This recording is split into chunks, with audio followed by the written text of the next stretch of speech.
Hey everybody, great to see you. Great to see you. It's Danae here. It's been a wee while. I'm just getting set up and looking forward to chatting about employment tribunal problems, what's going on at work, all the usual stuff. So I'm just getting set up. If you haven't been to one of these lives before, let me just introduce myself. My name is Danae. I am the founder and the CEO of Vala, and we are a platform that helps people represent themselves in really difficult employment situations.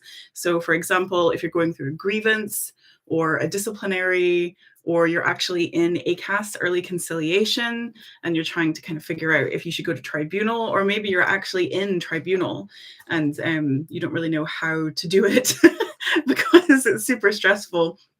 Our platform is built for people to represent themselves and actually do those things themselves if they can't afford to get a law firm to represent them. And then I'm also here to answer your questions, see if I can just help you kind of make sense of what's going on through those situations. And we also have a number of lawyers who will coach you through the process if, for example, you need to understand how strong of a case you might have, or understand how to go into a hearing, or even just understand how much to settle for. So that is what we're all about. Hey, Maggie. So just so you know, I am live on YouTube and TikTok at the same time. And Maggie just said, hey, Danae, we've missed you. I've missed you too, Maggie. So this is the first live stream I've done since we closed our equity crowdfunding round, which was totally amazing. We actually have over 500 new investors into Vala, and so many of them are actually our customers, which honestly is just like the highest honor. But it has been all intensive. Like it's a lot of, there's a lot of legal work in the background to kind of make it all happen and all that kind of stuff. So I've been super busy with all of that and haven't been able to come and say hi to you as much as I would have liked to. So yeah, very good to see you as well, Maggie. So yes, please do tell me what's going on with you at work. Ask questions. I'm going to be here until 4:30. So yeah, let's dive in. Go. Great. Thank you, Mo. Question: how long do you have to make a claim involving retaliation or victimization? So in general, with almost all tribunal claims, you have 3 months minus 1 day after the bad thing happens to start ACAS early conciliation. And then once you start ACAS early conciliation, that kind of pauses the clock. And then ACAS early conciliation, if that doesn't work, then you will get what's called an ACAS certificate. And then that will unpause the clock and add another, usually about a month onto the clock for you to actually get in your tribunal claim form, which is called the ET1. So there are some exceptions to that. Well, not really an exception. So there's some nuance to that. So you mentioned victimization and retaliation. So the first thing is, Mo, retaliation isn't a legal term. Victimization is, but victimization is a very specific legal term that means something a bit more specific than like the general parlance. So it sounds like what happened with you is you might have raised a complaint about something and then you're being punished for it. In that case, oh, hey, TikTok Watch, good to see you. I'm back. So if you are being punished for having raised a complaint, there's a couple different ways that might be illegal. The first way is the legal definition of victimization is if you raised a complaint about potential discrimination. It could have been about you, it could have been about someone else. But if you raise an issue about discrimination and then they punish you as a result of it, then that could be victimization. If you raised an issue about, say, health and safety or fraud or a public issue, then that could be considered whistleblowing. And then the retaliation, as you described it, or the, hi, Big Andy. So the retaliation, in that case, that would be called a, oh goodness, what's the word? There is an act, and then there is the word will come back to me. But so my question, Mo, is, does what happened to you fit into either of those categories? Did you raise a complaint about something discrimination related, a protected characteristic, or did you raise a complaint, hey Allegro, good to see you, or did you raise a complaint about something to do with health and safety, all that kind of stuff. In general, though, in terms of time limits, it's almost always 3 months minus 1 day. There is some nuance, and if you want to know more about that nuance, I have a webinar about time limits. It's on the vala.uk website, and that will give you loads of details about the nuance to those time rules and how, if you have a discrimination case, for example, that time limit can be a little bit broader. Oh my goodness. Right. So let's go say hi to all these lovely people that I haven't seen in ages. Right. So Big Andy says, Vala, I have literally watched every video and downloaded your docs. I'm so pleased to hear that. I'm sorry that you have to. It sounds like you're in a tough situation, but I'm so pleased that we're here for you. Yeah, let me know if there's anything you want to know about. Is there anything you can do after a refused reconsideration? So Emma, do you mean a reconsideration in the Employment Tribunal or a reconsideration as part of your employer's, like a grievance process or a disciplinary process? In both cases, the answer is actually appeal. So in the Employment Tribunal, you would look to the appeal, the Employment Appeal Tribunal. Yes, been through twice. I don't know. I think you mean the tribunal. So in that case, it would be the tribunal appeal. And just in case for everyone else, if you have had a disciplinary hearing or a grievance hearing and you don't like the outcome, you have the right to an appeal there as well. But I think in your case, Emma, it would be the EAT, the Employment Appeal Tribunal. And to use that appeal process, I would recommend that that's probably the point where you would want to be looking at employing, even on a part-time basis, to support you, a barrister or an advocate, depending on whether or not you're in England or Scotland or Wales. Right. Right. Okay. Quick question from Maggie. PH. So this is Maggie on YouTube. Hey, Maggie. PH coming up in mid-May, having major wobbles about the strength of my claim. Goodness. Totally understand that, Maggie. I've had a Vala merits assessment and know it's worthwhile, but if I'm honest, I'm scared. First of all, of course you are, Maggie. Of course you are. That's so scary.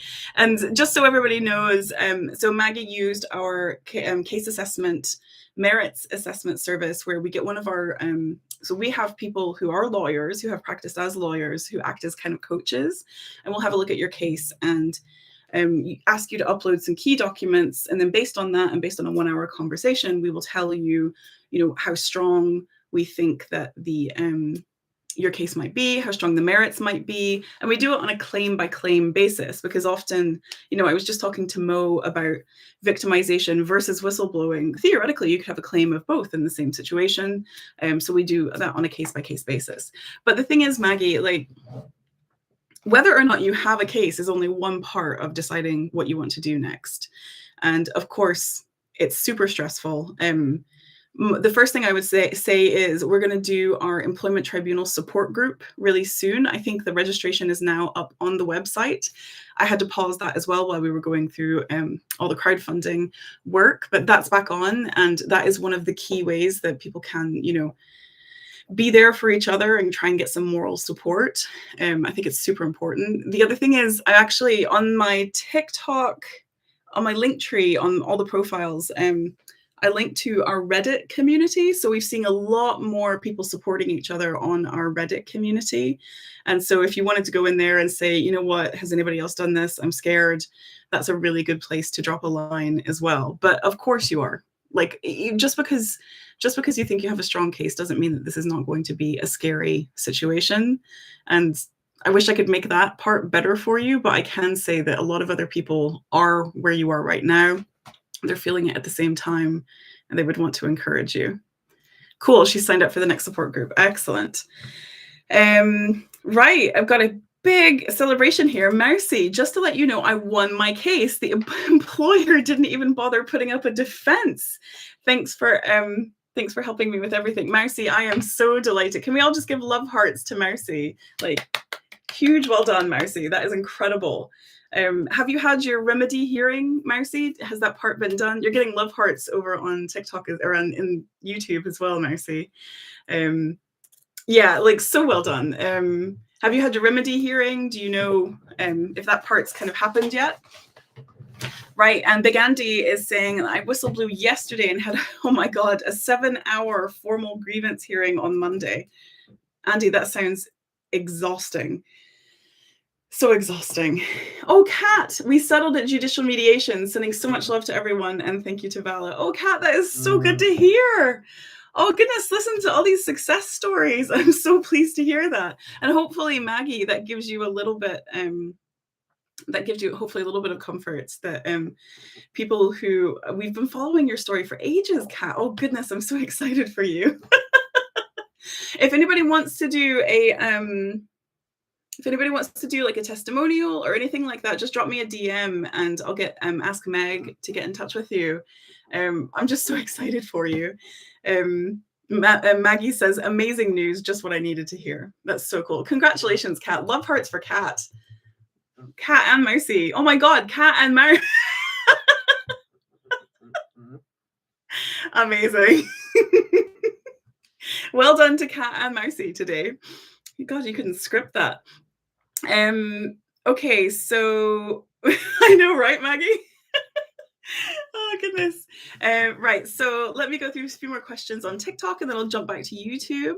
User 220 says, I work for a large company in which I've had my office manager tell me to F off to my face. Oh, my goodness. That sounds terrible, user 220. I'm so sorry to hear that. I'm just seeing if you have any other follow-ups on that. So there is a article on our website, user 220, which is called When is Bullying Illegal? And I think it's linked in my profile as well. I would highly recommend that you read that because a lot of what you're trying to figure out is, this awful thing has been happening. Like, what leverage do I have? And so much of what I do on TikTok, on YouTube, on our website is to try to help people identify what leverage they have to make the situation stop if just talking about it isn't resolving it. And so I would recommend, user 220, that you read that article, When is Bullying Illegal? And try and understand if any of those situations apply to you, because theoretically then you should have much more leverage to then go through the process. And if you want to know kind of how then to do something about it, a little box will pop up on every page of our website for our ebook. Read that ebook, and that will really walk you through what you can do, what your options are, and how you can kind of manage that process. Oh, look, another win. Just won a whistleblowing claim and only there 3 months. More love hearts. Like, this is so exciting. I'm so pleased to hear that. Congratulations, MA1. Like, oh my gosh. Right, here's a great question from user 405. Can I be fined by my employer if my case fails in tribunal? So this is the short answer is they want you to think that that is a very common thing, and it does happen occasionally. You're not fined by the employer. You could be fined by the court, but it is very uncommon in literally less than 1% of cases. So if you go onto my TikTok profile or the YouTube profile and you look for videos around without prejudice and costs warning letters, that is the thing that typically gets sent out by an employer that scares the hell out of the employee, because it says, hey, we think you've got a super weak case. We think you're talking nonsense. And actually, you're going to have to pay all our legal bills if you lose. That's not true. Like, there is an edge case that is accounted for in the Employment Tribunal that says, if somebody's seriously taking the piss, vexatiously using the courts to harass people, really not following instructions, then the tribunal might order one of those sides to pay the costs of the other side. But that is very rare. But an employer will make you think that it happens all the time. So if you just look up costs warning letter Vala, if you Google that, you'll find lots of videos I've done about it and some more details about that. I'm trying to get my employer to recognize my grievance as whistleblowing, Andy says. So they probably don't want to do that, because recognizing it as whistleblowing, if it is whistleblowing, would give you more legal rights in that situation. And if they're unscrupulous, or if they just genuinely don't agree, then they're not going to do that. Um, I often say this, what your employer says about whether or not something is legal or not legal, or the definition of something, it kind of doesn't matter. The only person that actually gets to tell you if that was illegal or not illegal is the tribunal. And that's why we end up in the tribunal and have to answer questions in the tribunal, because often you and your employer disagree. But don't take your employer's word for it. Right, so some questions over on YouTube. Randall finally managed to join a live one. Yeah, sorry, I haven't been doing that many. Can you audio record a tribunal? The short answer is no, Randall. There are some exceptions being talked about for people with disabilities who might want to use an audio recording, but in the main, it is like totes not okay to record an employment tribunal. So if you do want, like if you do, for example, want an accommodation for a disability so that you are sure that you haven't missed anything or anything like that, you can talk to the tribunal about that. But definitely do not just start recording a tribunal, because you can get into a lot of trouble for doing that. We actually offer a note-taking service, as it's a lesser used service of ours, but I think it's probably just because people don't know about it.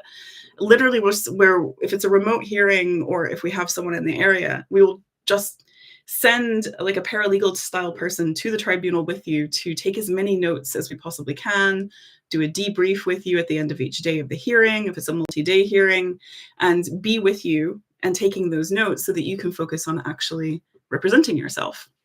So that is one of the workarounds that you can use. Ours is called the Tribunal Hearing Support Service. And if you go to the coaching section of our website, you'll see that. But you can also talk to the tribunal and kind of ask for an accommodation. You have to get permission even to get the note taker to come along. So you definitely need to talk to the tribunal about that. Right, let's see. Gloria says, hello, I just submitted my ET1 form one day after the one calendar month had passed. Okay, hold on, let me just, I'm clicking on things. Okay, so I just submitted my ET1 form one day after the one calendar month date had passed since receiving my ACAS certificate. Do you think I still meet the necessary criteria for acceptance? Okay, first answer is I won't be able to give you, like, this is one of those things. I spoke to an employment tribunal judge, and he actually said this is the one thing that nobody knows until it gets to tribunal. It really is down to the tribunal judge to decide. However, one of the things to consider is how long did you have left on the clock before you started ACAS early conciliation? So for example, if you had 3 months minus 1 day to start ACAS early conciliation and you started it 2 months in, theoretically you should still have that month left plus the month that ACAS gave you. But if ACAS gave you a deadline and said you have to submit by X date and you submitted on X plus 1, there are still ways that you could probably, the tribunal, they will listen to you saying, here's why I couldn't submit 1 day earlier. And we have a webinar that talks about submitting out of time claims and how you can still get them heard or ask for them to be heard. But first I would check about the before, if that makes sense. If you still had time on the clock from before you started ACAS early conciliation, because theoretically that should add on to it. Okay, right. So let's do a few more on TikTok and then I'll come back to YouTube. Sorry, I'm just getting over allergies, so I'm going to go as long as I can and we'll see. Okay, TikTok Watch is waiting for their PH next week. They've submitted their case management agenda. Well done. Well done. Super well done. Y'all are doing such amazing jobs. Let's see. Oh, Allegro. Let me come back to you on coming on. Good to see you, by the way. I'm just going to answer some on. I literally banged on about contemporaneous notes as a reference point in my grievance. Yes. Right. Hi, Legal Eagle. So the judges are just bent. The other solicitors remove documents from the bundle. I have seen a lot of crazy stuff happening and, hearing about a lot of stuff. There was actually a news story that went around really recently about a abusive tribunal judge. The thing is, like, there are some absolutely amazing ones. And then, like everything else, there are bad apples in every situation. It's really, really frustrating. I'm so sorry you had to deal with that.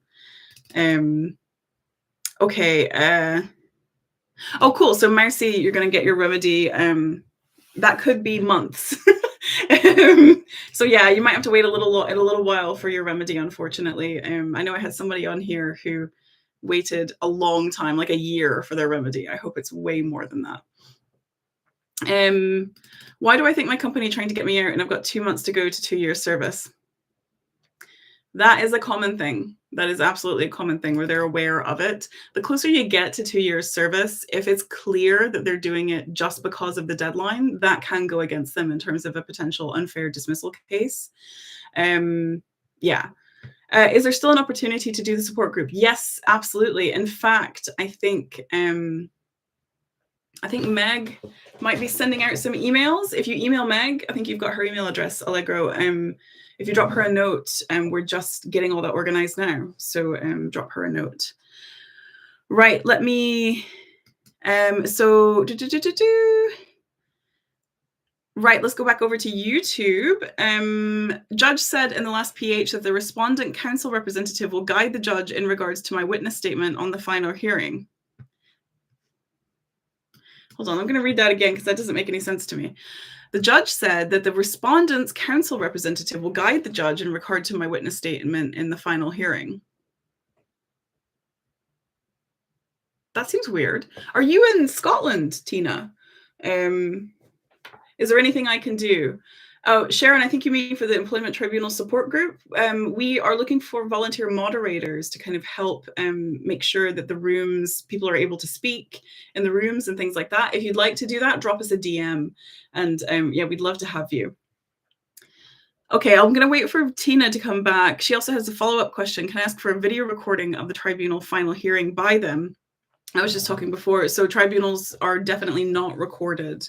And so you wouldn't be able to request it because it doesn't exist at the moment. I know that there is a campaign across employment tribunals and some other courts for those to be recorded at a minimum by the tribunal and then circulated. So there is definitely a push for that, but that's not a thing that I'm aware of that's available right now. Right.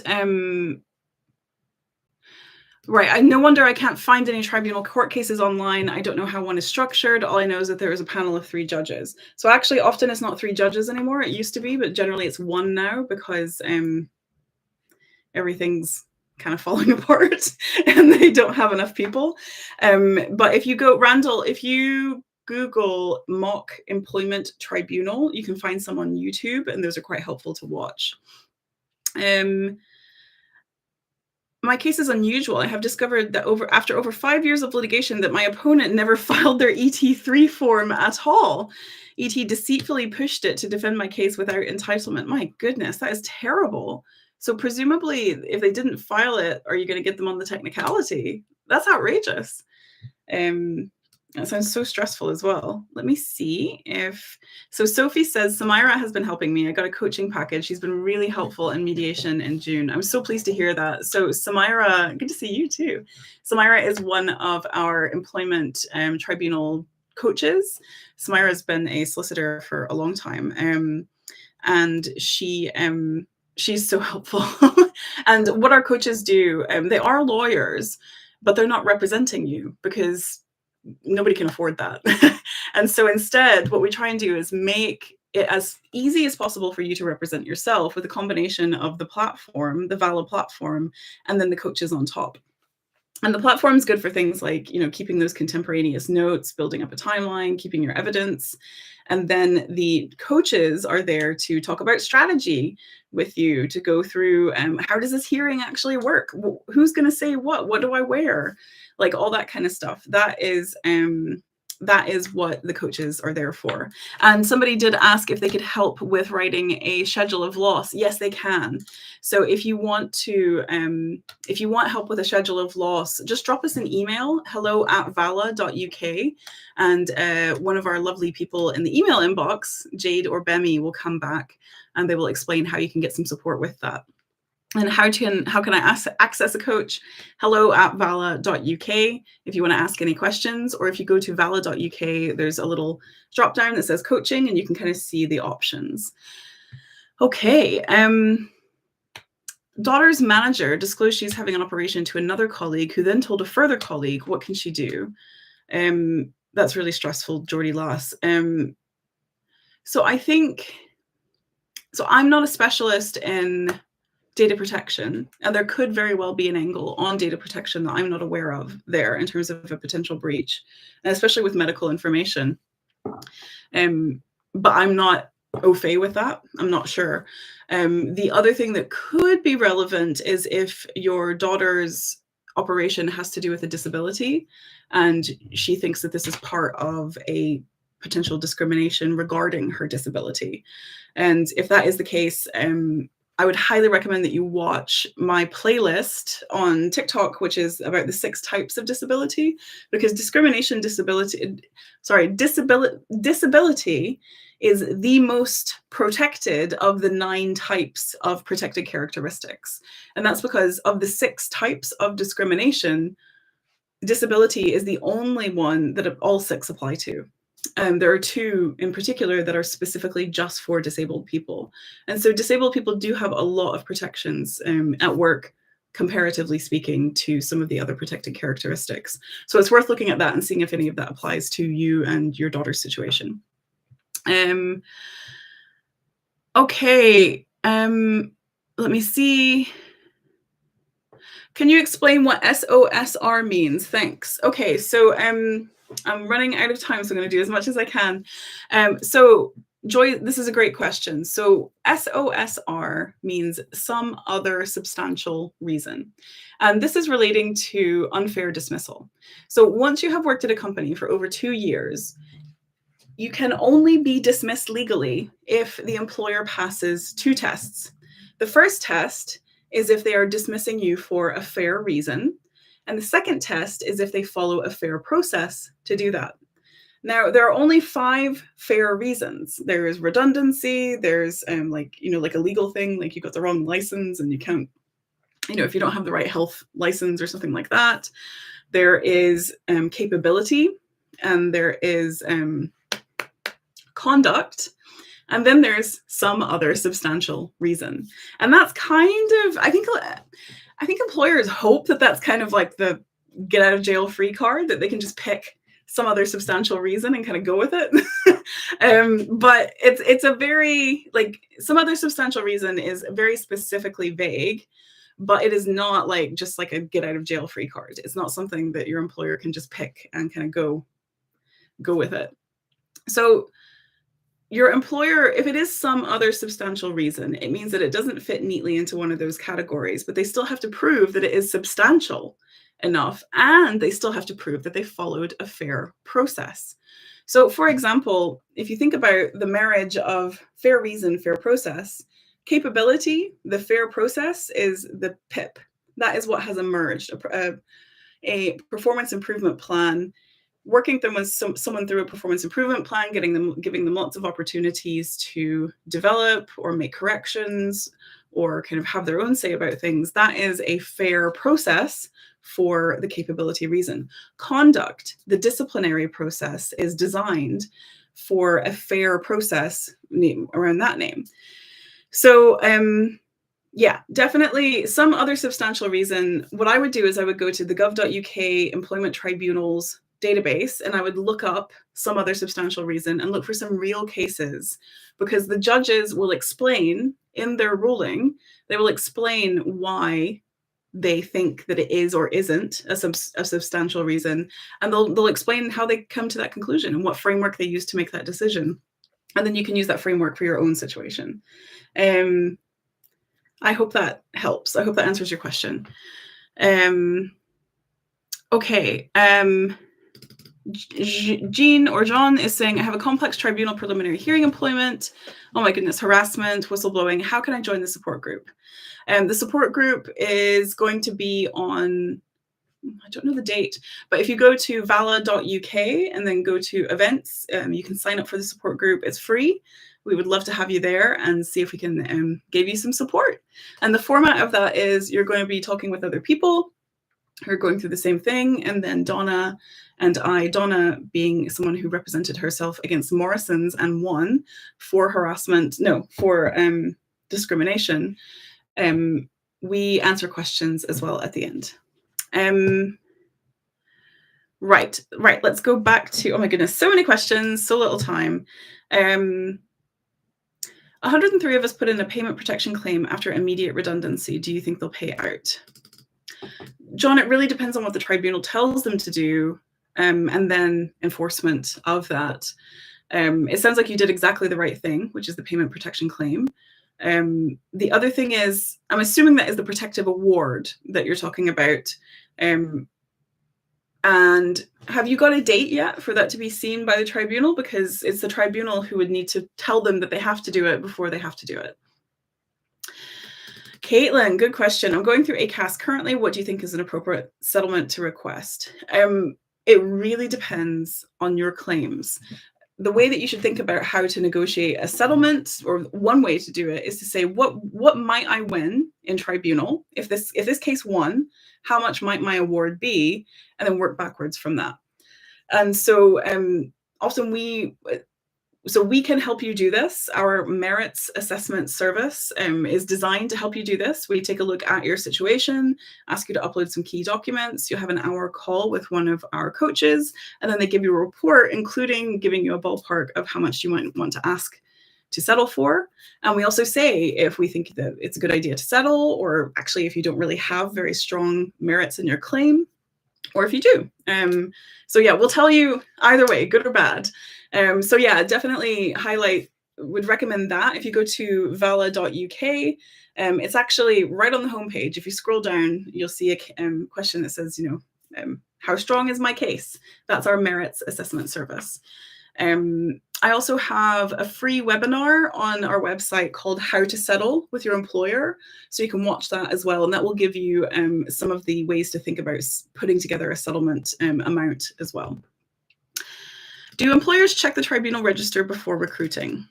It depends on the employer. Some of them will. I mean, it's not uncommon at all to Google someone and then their name could show up there. So yeah, I think you should expect that it will be Googleable if you go through the tribunal process. Usually it only shows up on gov.uk once you've had a hearing. Am I a solicitor? No, I am not a solicitor. I talk about this a lot. So no, I'm a technologist. And the reason we created Vala was because I just started getting really pissed off with all these stories. As a woman in tech, as a senior woman in tech, people were coming to me and they were having a really tough time, and I was having a tough time, and nobody could afford legal support. And that made me angry. And so I am not a solicitor. I'm a technologist who decided to build this platform to help people who were going through the same thing, couldn't afford the full fat law firm experience, but still wanted accountability, still wanted to get compensation, still wanted justice. And so I've learned a lot about employment law in that way. But if you want to talk to a solicitor, that is what our coaches are for. And you can go to the coaching section of our website. Right, I'm so sorry, but I can only do like a few more minutes. So I'm going to try and get as many of them as I can. So Claire says, the respondent solicitor has refused to allow me to use the relevant emails in the bundle. Is there any way around this? Yes, submit your own second bundle outside of that bundle. That's what Donna actually did when she had the same problem, Claire. So she actually did the agreed bundle, and then she did her own bundle on top and said, the respondent solicitor won't put these in, but I believe that they are relevant to the case for this reason. So yeah. It's not fun. I mean, the tribunal will be annoyed that you couldn't reach a consensus, but you can be like, look at all of these times that I tried to put this in. And the real question is it material to the case? So the question that they are going to ask the judge when you come in with this extra bundle is going to say, well, why wasn't this included? Is it not material? And you'll say, here is why I think it's material. Because, one of the questions on the list of issues is, did they know that I had a disability, for example, and this email shows that I told them on this date that I had a disability. That's the kind of reasoning that you would follow. Okay, Xavi. Hey, Xavi. I've been appointed a PH for November and then the final hearing in June. What would you suggest for prepping from now on? So great question, Xavi. So the first thing, the most important thing to do is to get ready with your list of issues for that preliminary hearing, and they should have also sent you the case management agenda, and the list of issues is in there. I can't remember which question, but it says, what are the issues of the case? And what they're expecting is a list of issues to go in there, agreed between you and the other side. So I would say a couple of months before the PH, start prepping your case management agenda, get in touch with the other side and say, hey, let's put together this list of issues. If you want help with that, we have a preliminary hearing preparation package, and you can work with a coach to kind of get ready for that, figure out your list of issues, to get that case management agenda filled in. So yeah, if you go to the coaching section of our website, that will help. And also I have quite a few PH videos across TikTok and YouTube as well that you can watch with just some more details about that list of issues and things like that. Right. Honesty, truth. I have a boss who is bullying because I've called him out on a few things. What can I do? Honesty, go to vala.uk and look for the article titled, When is Bullying Illegal? Check that out. That will give you more leverage. I'm just going to do bullet points now because I've only got a little bit of time. You're very welcome, Xavi. Totally agree, Kevin. Totally agree that people are being failed everywhere. And I really want to get out even beyond Employment Tribunal to support people in some of these other areas. Tenancy is the next area that we're looking at. Because yeah, it's everywhere. Tom says, I had my PH 2 weeks ago and haven't received any of the court orders. I wouldn't be surprised, Tom. Maybe after a month, if you haven't had your case management orders, then start chasing them. Joe just asked the exact same question. Amazing that they were side by side. So yeah, I would wait a month and then start chasing them. Right. I got dismissed for capability, had no PIP or anything in place. If you worked at the company for over 2 years, then that would probably be considered unfair dismissal. If you worked at the company for under 2 years and you got dismissed without a PIP, it could still theoretically be an automatic unfair dismissal, depending on whether or not you were dismissed because of a protected characteristic, because you were whistleblowing, a detriment, that's what it's called, a whistleblowing detriment, or if, for example, 2.5 years. Okay, in that case, if they dismissed you for capability without a PIP, they need to prove that they followed a fair process.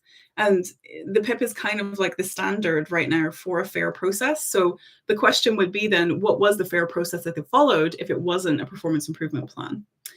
What different rights does a company have before 2 years of employment? Luke, I actually have a playlist just specifically about that called 2 Years and Rights here on TikTok. So if you watch that, that'll talk you through your rights before and after the 2 years. The basic, I'll give you a very quick version of it. You still have rights before 2 years of employment. A lot of people think that you don't, but you have extra rights after 2 years.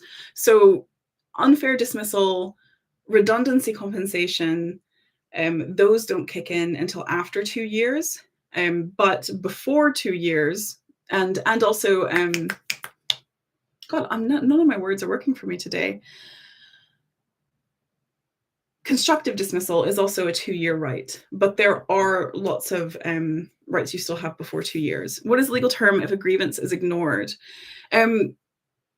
Actually, Jean, if you've worked there for over 2 years, if your grievance is ignored, that could be considered constructive dismissal.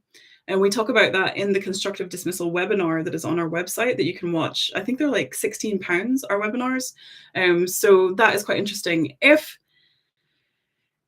an employer does not, if they ignore your grievance, there could be a case for constructive dismissal, but it also means that they're not following the ACAS code of practice. Now, you can't take your employer to tribunal just because they violated the ACAS code of practice. But if you win your tribunal case and they did not follow the ACAS code of practice, then you could ask the tribunal to increase your award by up to 25% because they didn't follow it. They also can ask the tribunal to decrease your award by up to 25% if you didn't follow it. So yeah, look for ACAS uplift if you're interested in that. Okay, I need to go just now. Right, I'm so sorry. I got dismissed for a mistake that I made under my dyslexia. Can I still go to tribunal? Yeah, of course. Yeah, no, of course. Okay, hold on. Just let me. Okay. Your dyslexia is a disability. Your employer needs to recognize that your disability of dyslexia might mean that you make mistakes. If your employer knew that you had dyslexia and completely ignored that and dismissed you anyway, then that could potentially be discrimination. I would look specifically at both direct discrimination and discrimination arising from a disability, which is basically like they're not sacking you because you're dyslexic. They sacked you because you made a mistake, which was because you were dyslexic. It's like the knock-on effects of your disability being punished for those. And that's actually a really powerful right that you have because it's easier to prove than direct discrimination. Watch my 6 types of discrimination playlist about that. So Ayasha, the only thing that you need to consider that's more important even than can I do it is how long ago did this happen? Are you within your 3 months minus 1 day deadline, which is so important. And so I've got videos about the deadline as well. It's super, super important. The thing that you would need to do next is go to ACAS for early conciliation. All right. If a disability was not declared and you were harassed, you would need to prove that your employer believed that you did have the disability in order for that to count. Right, I'm so sorry. I gotta go. Oh, good, you're in early conciliation. That's great to hear, Ayasha. In that case, if you can afford it, I would really strongly recommend that you look at our merits assessment product, because what we'll do is we will help you figure out how strong your case is, depending and specifically what your legal claims are. Because what you really want to do is before you file that ET1, you want to be crystal clear about what those legal claims actually are. Because just filing an ET1 and saying I was discriminated against is not going to help you win. There are 6 types of discrimination. There are 9 protected characteristics.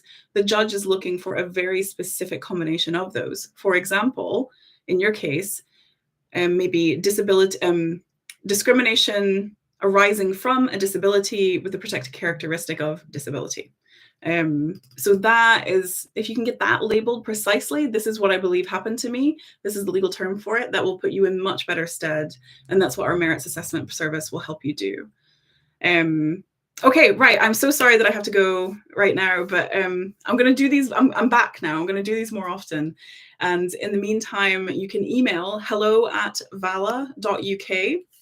And if you have a follow-up question that I wasn't able to answer, what we will do there is our best to signpost you either to the right service within Vala, the right free part of Vala, the right webinar, or if there's a service elsewhere that is a better fit, or if you need to go to ACAS or something like that, we will do our best to help you out and to get you. I often think it's just down to telling people the right thing to Google so they can get to the next step. And so that's often what we try to help you do there. So hello@vala.uk. If you'd like the merits assessment service, that's on our homepage. Just scroll down. And if you want some coaching ready for your preliminary hearing, as I've got a few people there, then use the preliminary hearing prep package, which is on the coaching page of our website. And we do have lots of webinars about very specific topics that are either free or very affordable as well. Right. I will see you soon, everyone. Thank you, Joe. Thank you so much and have a great day. See you later. Oh, and don't forget to sign up for the Employment Tribunal support group. It's on vala.uk and then events. And that is free and it's so lovely. So do join us there. I'll look forward to seeing you there. Bye.